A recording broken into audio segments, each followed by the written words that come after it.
The protest calling the incident highly condemnable. NCP's Majid Memon says, while the subject is sub judice, the country should await Supreme Court's order on the issue. What has happened in the Providence Girls High School in Kozhikode in Kerala in relation to the controversy on hijab is extremely unfortunate.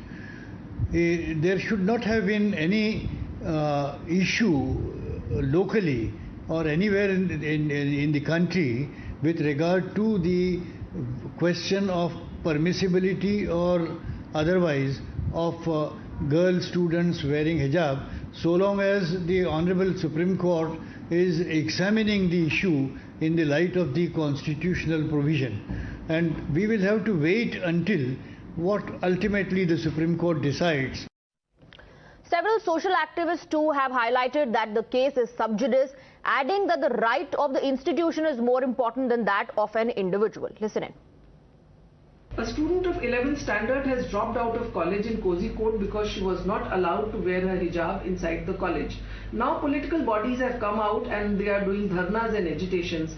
My issue is when the Supreme Court is deciding the matter whether wearing of hijab is an essential practice of Islam, then why are we politicizing it? At a time when in Iran there are protests, where women are protesting that they do not want to wear hijab, they are burning their hijabs. When women are trying to establish their freedom of speech and expression, why are we trying to tie our girls into such practices? Biggest issue is, please wait for the Supreme Court to deliver the justice. Until then, let us not politicize. Let us let the police maintain more important issues of girl safety, law and order, rather than doing political bandobast. India is a nation of great diversity and pluralism, and every dress code is acceptable in India. But please remember, here the question is whether that dress code of an individual and his or her choice is higher than the institutional dress code or the institutional choice. Please remember, institutional rights is higher than individual rights. Vivek continues to be with us on the broadcast. Vivek, tell us about the organizations that staged the protest. Now, in Karnataka, the government told the Supreme Court as an unseen hand that the PFI issued directions to the students and the protest broke out. In this particular case, it's one girl who has demanded that she be allowed to wear the hijab, and the organizations have come out in support. Some of them also have political affiliations.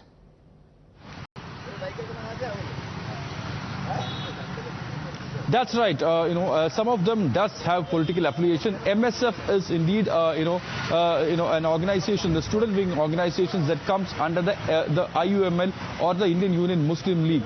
Remember, as far as this particular case is concerned, now this is one of such case. There has not been, as far as Karnataka is concerned, there are a number of schools, number of parents have approached the Supreme Court or even raised this issue. But in Kerala, there has been 3 such instances. That one. 2 of them were, happened 2 to 3 months back.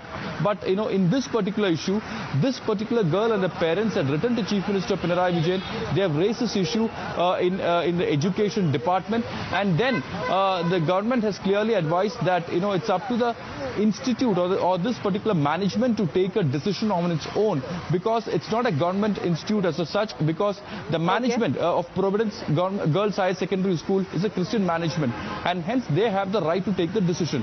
Now the principal has clearly conveyed this. Take a decision. This is what the government also has said. Vivek, stay on with us. We have Brinda Adige joining us on the broadcast.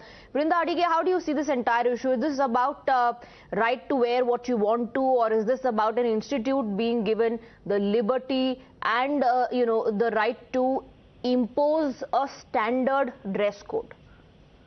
I like the phrase that you used, impose. But is there a standard dress code in that school? Because the first thing we want to ask is, how is this intolerance that has come over the last couple of months? This school, this institution has not had these kind of impositions earlier. It was not intolerant to girls wearing a hijab and coming, because their only concern was to include all girls so that they can have access to education. So I have many questions to ask the institution. What is this intolerance? why would you not want this girl to wear a hijab? Okay. Have you got any Brinda kind of an Adige, order our from reporter anybody? Vivek is also live with us on the broadcast. Please hold on. Let me in fact take those questions across to Vivek. Vivek, did the school earlier allow girls to wear hijab in the premise, and this is the first case where all of a sudden the school has objected to the girl wearing hijab? Is there a uniform dress code that this particular institute follows? Can you answer those queries of Brinda Adige?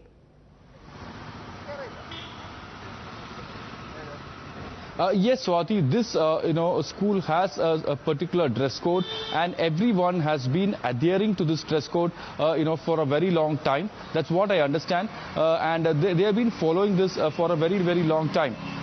But as far as this case is concerned, this girl, 11th standard girl, had a parent approached the authorities, the school authorities, and has said and has asked them that we should be given should be given our choice. Our choice should be respected, that we should be allowed to wear hijab.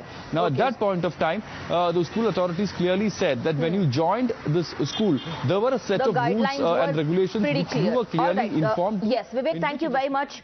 Thank you to Brinda Adige as well. We are also joined by Suvarna Prasad of the BJP on the broadcast. Suvarna Prasad, how do you see this entire issue? Because we have Brinda Adige on the broadcast. Brinda Adige says, how is this, intolerant? How can a girl wearing a hijab disturb communal peace or harmony? How can this impact anyone else?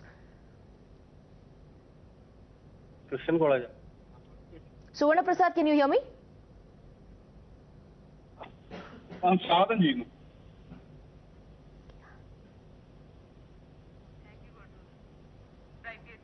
All right, we are moving on. We have some